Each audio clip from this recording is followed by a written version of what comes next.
ನಾನು ಅಥಣಿ ತಾಲೂಕು ಆಸ್ಪತ್ರೆಗೆ ಬಂದಿದ್ದೀನಿ. ಒಂದು ತಿಂಗಳಿಗೆ ಸುಮಾರು 350-400 ಹೆರಿಗೆ ಮಾಡ್ತಾರೆ. ಖುಷಿ ಏನಂದರೆ 3 ಸ್ತ್ರೀ ತಜ್ಞರಿದ್ದಾರೆ, 3 OBG ಡಾಕ್ಟ್ರುಗಳಿದ್ದಾರೆ, ಅನೆಸ್ಥೆಟಿಸ್ಟ್ ಎಷ್ಟು ಜನ ಇದ್ದಾರೆ? 2 ಅನೆಸ್ಥೆಟಿಸ್ಟ್ ಇದ್ದಾರೆ, ರೇಡಿಯಾಲಜಿಸ್ಟು ಮಾಡಿಸ್ಕೊಳ್ಳಿ, ಒಂದು ಲೆಟ್ರ್ ಕೊಡಿ. ಇಷ್ಟೊಂದರಿಗೆ ಈಗ ಪಕ್ಕದಲ್ಲಿ ತಾಯಿ ಮಕ್ಕಳ ಆಸ್ಪತ್ರೆನೂ ಕಟ್ತಾ ಇದ್ದಾರೆ. ಅದನ್ನು ನೋಡಿ ನನಗೆ ತುಂಬ ಖುಷಿ ಆಯಿತು. ಯಾಕಂದರೆ ತಾಯಿ ಬಾಣಂತಿಯರು ಮತ್ತು ನಾನು ಪ್ರತಿಯೊಂದು ಗರ್ಭಿಣಿಯರನ್ನ, ಬಾಣಂತಿಯರನ್ನ, ಅವ್ರನ್ನ ಕರ್ಕೊಂಬಂದಂಥ ಅಟೆಂಡರ್ಸ್ನ ಎಲ್ಲರನ್ನೂ ಮಾತಾಡಿಸಿದ್ದೀನಿ. ಡಾಕ್ಟ್ರು ಬಗ್ಗೆ ಅವರೆಲ್ಲರೂ ಪ್ರಶಂಸೆಯನ್ನು ವ್ಯಕ್ತಪಡಿಸಿದ್ದಾರೆ. ಇಷ್ಟೇ ಏನಂತಂದರೆ ಸರ್ಕಾರದ ಯೋಜನೆಗಳ ಬಗ್ಗೆ ಮಾಹಿತಿ ಇಲ್ಲ, ಅದು ನಮಗೆ ಭಾಳ ಬೇಜಾರು ಅನಿಸಿದ್ದು. ಯಾಕಂದರೆ ಎಲ್ಲ ಬಡವರು, ಅವ್ರಿಗೆ ಆ ಮಾಹಿತಿಗಳ ಕೊರತೆ ಇರಬಾರ್ದು. ಹಾಗಾಗಿ ನಾನು ನಮ್ಮ THO ಅವ್ರಿಗೆ ಹೇಳಿದ್ದೀನಿ, ಎಲ್ಲವನ್ನ ಹಾಕಿ ಡಿಸ್ಪ್ಲೇ ಮಾಡಿ, ಒಂದು TV ಹಾಕಿ, TVನಲ್ಲಿ ಇಲ್ಲೆಲ್ಲ ಜನ ಕೂತ್ಕೊಂಡಿದ್ದಾಗ ಅದು ಹೋಗ್ತಾ ಇರುತ್ತೆ ಮಾಹಿತಿ, ಅದರಿಂದ ಜನ ಮಾಹಿತಿ ತಿಳ್ಕೊಳ್ತಾರೆ. ಅದು ABRK ಇರ್ಬೋದು, ಸುಕನ್ಯಾ ಸಮೃದ್ಧಿ ಇರ್ಬೋದು, ಬೇಟಿ ಬಚಾವೋ ಎಲ್ಲ ಹೆಣ್ಮಕ್ಳದ್ದು ಏನಿದೆ ಎಲ್ಲವೂ ಇಟ್ ಹ್ಯಾಸ್ ಟು ರನ್. ಆಮೇಲೆ ಜನನಿ ಶಿಶು ಸುರಕ್ಷಾ ಯೋಜನೆ ಅಡಿ ಏನೇನೆಲ್ಲ ಅವ್ರಿಗೆ ಸಿಗತ್ತೆ ಎಲ್ಲವೂ, ಅದು ಒಂದು ಮಾಹಿತಿ ಕಡಿಮೆ ಇದೆ. ಮತ್ತು ಶೌಚಾಲಯದಲ್ಲಿ ಈ ಸಿಂಕ್ಗಳೆಲ್ಲ ಕೆಲಸ ಮಾಡ್ತಾ ಇಲ್ಲ, ಟ್ಯಾಪ್ಗಳೆಲ್ಲ ಆಫ್ ಆಗಿದ್ದಾವೆ. ಅವು 360 ಡಿಗ್ರಿ ತಿರುಗ್ತಾ ಇದ್ವು. ಬಟ್ ಆದರೆ ಪೇಷಂಟ್ಸ್ಗೆ ಕುಡಿಯೋ ನೀರಿನ ವ್ಯವಸ್ಥೆ ಮತ್ತು ಬಿಸಿನೀರು ಬೇಕಾಗಿದೆ ಎಲ್ಲವನ್ನೂ ಕೊಡ್ತಾ ಇದ್ದಾರೆ. ಅದರಲ್ಲಿ ಯಾರು ಪೇಷಂಟ್ಸ್ ಕಂಪ್ಲೇಂಟ್ ಮಾಡಲಿಲ್ಲ. ಮತ್ತು ಆಚೆ ಕಡೆ ಇದು ಏನು ಮದ್ದು ಮಾತ್ರೆ ಕೊಡೋ ವಿಷಯದಲ್ಲಿ ಅಲ್ಲಿ ಕ್ಯೂವಲ್ಲಿ ನಿಂತಿದ್ದವರು ಒಂದಷ್ಟು ಜನ ಎಲ್ಲ ಕೊಡ್ತಾರೆ ಅಂದರು, ಒಂದಷ್ಟು ಜನ ಇಲ್ಲ ಮೇಡಮ್ ಗಿಲಾಮ್ ಇದ್ದರೆ ಎಲ್ಲ ಆಚೆ ಕಡೆ ಬರ್ಕೊಡ್ತಾರೆ ಅಂತಂದರು. ಒಂದು ತಾಯಿನೂ ಅಷ್ಟೇ ಕೆಮ್ಮಿಗೆ ಬಂದಿದೆ ಆಚೆ ಬರ್ಕೊಡ್ತಾರೆ ಅಂದರು. ಆ್ಯಕ್ಚುಲಿ ಕೆಲವೊಂದು ಆಸ್ಪತ್ರೆಗಳಿಗೆಲ್ಲ ಫಂಡ್ಸ್ ಇಲ್ಲ, ಫಂಡ್ಸ್ ಕಡಿಮೆ ಇದೆ. ಹಾಗಾಗಿ ನಾವು ಹೊರಗಡೆ ಕೊಡ್ತಿದ್ದೀವಿ ಅಂತ ಹೇಳ್ತಾರೆ. ಬಟ್ ಆದರೆ ಮನಸ್ಸು ಮಾಡಿದ್ರೆ ಎಲ್ಲವನ್ನೂ ಮಾಡ್ಬೋದು. ಯಾಕಂದರೆ ನಾನು ಇಡೀ ಕರ್ನಾಟಕ ಓಡಾಡ್ತಾ ಇದ್ದೀನಿ. ಫಂಡ್ಸ್ನೂ ಸಹ ತರ್ಬೋದು, 3 ತಿಂಗಳು ಸ್ಟಾಕ್ ಇಟ್ಕೋಬೋದು.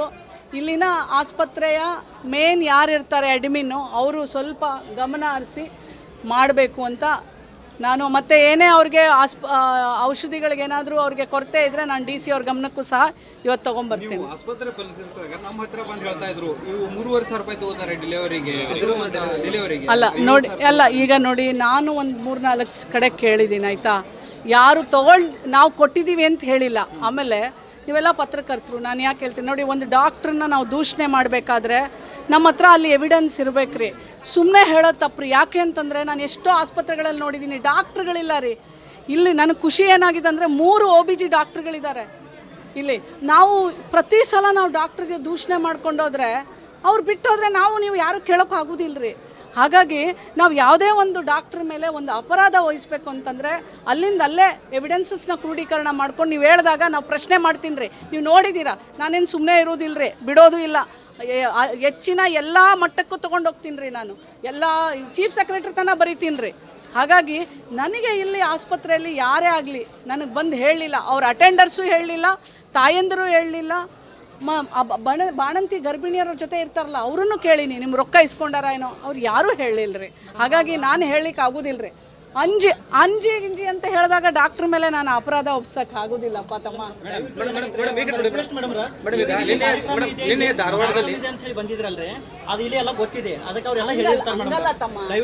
ಎಷ್ಟು ಜನಕ್ಕೆ ಹೇಳ್ತಾರೆ? ಅಲ್ಲ, ನಾನು ಒಂದು ಮಾತು ಹೇಳ್ತೀನಿ. ಅಲ್ಲ ನೋಡಿಪ್ಪ, ನಿಮ್ದು ಆ ಥರ ಇದ್ದರೆ ದಯವಿಟ್ಟು ನೀವು ಇದನ್ನು ಕೊಡಬೇಕು. ಹಿಂಗೆ ದುಡ್ಡು ತೊಗೊಂಡಿರೋದು ಅಥವಾ ಯಾವ್ದಾದ್ರು ರಿಸಿಪ್ಟು ಏನೋ ಒಂದು ಹೇಳಬೇಕು. ಹಂಗೆ ಹೇಳಕ್ಕೆ ಬರೋದಿಲ್ಲ ತಮ್ಮ. ಮೇಡಮ್, ಈಗ ನಿನ್ನೆ ಧಾರವಾಡದಲ್ಲಿ ಜೈಲಿಂದ ಒಬ್ಬರು ಪೋಕ್ಸೋ ಕೇಸಲ್ಲಿ ಆರೋಪಿ ಅರೆಸ್ಟ್ ಆಗಿರ್ತಾನೆ ಮೇಡಮ್.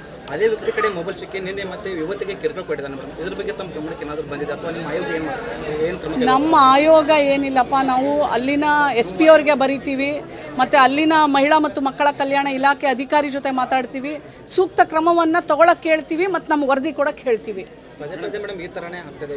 ಅದು ಮಾಡ್ತಾ ಇರೋರು ಯಾರು? ಮಾಡ್ತಾ ಇರೋದು ಯಾರು? ನಾನೊಂದು ಮಾತು ಹೇಳಲ್ಲ. ಅಲ್ಲ, ಅಲ್ಲಿ ಒಳಗಡೆ ಯಾರು ಆ ಸೆಕ್ಯೂರಿಟಿ ಅವ್ರ ಮೇಲೆ ಕ್ರಮ ತಗೋಬೇಕು. ಅಂಥದ್ದು ಏನಾದರೂ ವಿಫಲತೆ ಆಗಿದ್ರೆ ನಾನೇ ಬರಿತೀನಿ. ಯಾಕಂದರೆ ಅವ್ನು ಮೊಬೈಲ್ ಇಟ್ಕೊಂಡು ಯಾವುದೋ ಹೆಣ್ಣುಮಗಳಿಗೆ ಮಾನಸಿಕವಾಗಿ ಕಿರುಕುಳ ಕೊಡ್ತಾ ಇದ್ದಾನೆ ಅಂತಂದರೆ ಆ ಮೊಬೈಲ್ ಬಿಟ್ಟಂತ ಆ ಜೈಲಿನಲ್ಲಿ ಕೆಲಸ ಮಾಡ್ತಾ ಇರೋಂಥ ಅಧಿಕಾರಿ ಮೇಲೆ ಕ್ರಮ ಆಗಬೇಕು ಅಂತ ನಾನು ಬರಿತೀನಿ ಗೃಹ ಸಚಿವರಿಗೆ. ಮಹಾರಾಷ್ಟ್ರಕ್ಕೆ ಗಡಿ ಹೊಂದಿದ ಆಸ್ಪತ್ರೆ ಜನಜಂಗುಳಿ ತುಂಬ ಇದೆ, ನೀವು ನೋಡಿದ್ರಿ ಇವತ್ತು. ಆದರೆ ಇಲ್ಲಿ ಎಕ್ಸ್ರೇ ಅದು ಇದು ಏನು ಸಮಸ್ಯೆಗಳು ಕೂಡ ಕೇಳ್ತಾ ಇದೆ. ಅದೇ ನಾನು ಹೇಳಿದ್ದೀನಿ, ಅದು ಏನು ಎಕ್ಸ್ರೇದು ಅಥವಾ ರೇಡಿಯಾಲಜಿಸ್ಟ್ ಬೇಕಾಗಿರೋದು ನಾನು ಸರ್ಕಾರಕ್ಕೆ ಬರಿತೀನಿ. ಇಲ್ಲಿ ಅವಶ್ಯಕತೆ ಇದೆ ನೋಡಿ, ಪಾಪ್ಯುಲೇಷನ್ ನೋಡಿ, ಇಲ್ಲಿ OPD ನೋಡಿ, ಸ್ಟ್ರೆಂತು ಮತ್ತು ಎಲ್ಲವೂ ಜಾಸ್ತಿ ಇರೋದ್ರಿಂದ ಎಲ್ಲ ಥರ ಸವಲತ್ತುಗಳು ಸರ್ಕಾರ ಕೊಡಬೇಕು. ಮೇಡಮ್, ಇನ್ನೊಂದು ಆರೋಪ ಕೇಳಿ ಬರ್ತಾ ಇದೆ ಅಂದರೆ ಸರ್ಕಾರಿ ಆಸ್ಪತ್ರೆ, ಸರ್ಕಾರಿ ಇಲ್ಲಿ ಕೆಲಸ ಮಾಡಬೇಕಾದ ವೈದ್ಯರು ಖಾಸಗಿ ಆಸ್ಪತ್ರೆಗಳು ಸಹ ಕೆಲಸ ಮಾಡ್ತಾರೆ ಅಂತ ಒಂದಿಷ್ಟು ಆರೋಪ ಕೇಳಿ ಬರ್ತಾ ಇದೆ. ಆರೋಪ, ಅದಕ್ಕೆ ನೀವು ಎವಿಡೆನ್ಸಸ್ ಕೊಟ್ಟರೆ ನಾನು ಬರಿತೀನಿ. ಇಲ್ಲ, ಅಧಿಕಾರಿ ಕೆಲವೊಂದು ಡಾಕ್ಟರ್ಗಳೇ ಖಾಸಗಿ ಆಸ್ಪತ್ರೆ ತೆಗೆದಿದ್ದಾರೆ ಮೇಡಮ್, ಇದ್ರ ಬಗ್ಗೆ ಹೇಳ್ತೀರಾ ಅಂತ? ಕೇವಲ ಅತನಿ ಅಂತಲ್ಲ, ಎಲ್ಲ ಕಡೆ ಮೇಡಮ್ ರಾಜ್ಯಾದ್ಯಂತ ಇದೆ. ಇದ್ರ ಬಗ್ಗೆ ಏನು ಕ್ರಮ ಕೇಳ್ತೀರಾ? ನಾನು ಕ್ರಮ ಕೈಗೊಳ್ಳಲ್ಲ, ಇದೆಲ್ಲ ಬೇರೆ ವಿಚಾರ. ನಂದು ಇಲ್ಲಿ ನನ್ನ ಪೇಷಂಟ್ಸು, ನನ್ನ ತಾಯಂದಿರು, ನನ್ನ ಬಾಣಂತಿಯರು, ಗರ್ಭಿಣಿಯರು ಚೆನ್ನಾಗಿದ್ದಾರಾ, ಅವ್ರಿಗೇನು ಸವಲತ್ತು, ಅವ್ರಿಗೇನು ಸವಲತ್ತಿಲ್ಲ, ಅದ್ರ ಬಗ್ಗೆ ನಾನು ಕಂಪ್ಲೇಂಟ್ ಮಾಡಬೇಕು. ಅತನಿಗೆ ಬರುತ್ತಿದ್ದಂತೆ ನಿಮ್ಮ ಕಲ್ಲು ಗಣಿಗಾರಿಕೆ ಧೂಳು ಅದನ್ನು ನಾನು ಮಾತಾಡ್ತೀನಿ, ಈಗ DC ಅವ್ರಿಗೆ ಮಾತಾಡ್ತೀನಿ. Okay, thank you.